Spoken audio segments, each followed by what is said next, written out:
This is Appledore Quay in North Devon, filmed in 1959 by Dr. Basil Greenhill.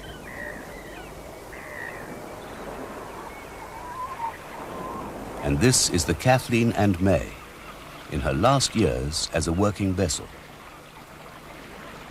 As far as we know, there is no other film of a British wooden-built merchant schooner working her passage. So this is a unique chance to see her on a voyage, with a cargo of cattle feed, a typical cargo for her. She'd been in the Jewell family since 1932, and you can see that Tommy Jewell, her master at this time, used to keep her in good trim. Originally, she'd been a Welsh vessel, the Lizzie May of Connors Quay in North Wales. Here she is sliding into the River Dee in April 1900 from Ferguson and Baird's shipyard. A great event for all the locals. Captain John Coppack owned the largest share of her. And this is Elizabeth Ellen Coppack, one of his two daughters, who gave the ship her original name. She was a strongly built coastal schooner who spent her life trading around the West Country and Irish coast. In her first 8 years alone, she sailed nearly 40,000 miles and carried 24,786 tons of cargo, varying from salt to stone, from galvanized iron to gunpowder and coal.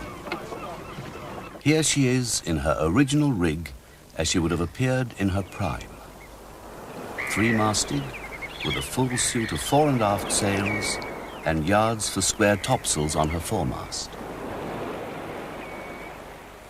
But by 1959, with a few groundings, collisions and other knocks over the years, Kathleen and May, as she had been called since 1908, was somewhat altered in order to compete with fully powered motor coasters, although she still continued in the same trades. The Jewell family, in common with most owners in the 1930s, had installed an auxiliary engine and reduced the sail area. As you can tell, she's operated very much now as a motor vessel with auxiliary sails. At the moment, these sails aren't doing much except to strain and chafe in the choppy sea. The great days of sail really are past. But she is beautifully looked after, and she still gives the impression of a traditional vessel, with her fore and aft booms, and her wire-standing rigging, dead eyes, and rope lanyards. She is making her way down the Bristol Channel. Tommy Jewell knows this coastline well.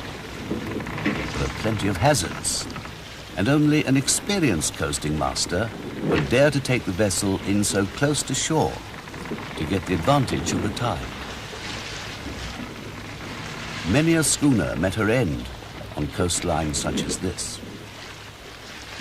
But many more simply laid up and rotted away when the railway and the petrol engine made them unprofitable to sail. Still, Tommy Jewell kept Kathleen and May running for many years out of pride and affection for a fine old vessel. Here he is steering from the side, sailing ship fashion. A skipper, a mate, and perhaps 4 hands was the traditional crew.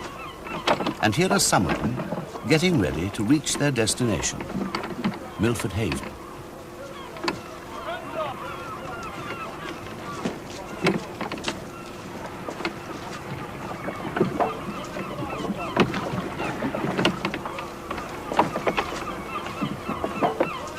There goes the anchor. A little bit more cable needed.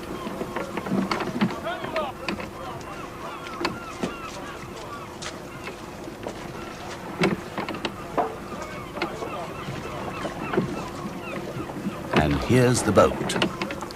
Solid and stable in a traditional West Country style. And capable of carrying 9 people.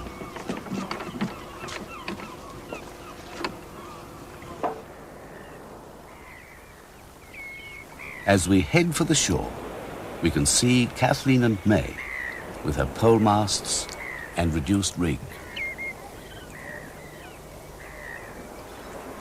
On board, the rest of the crew are still lowering sails and stowing them neatly in a seaman-like way.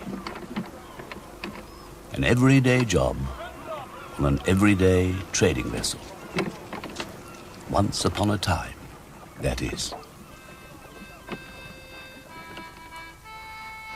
Now owned by the Maritime Trust, she's a reminder of a world that has long since vanished.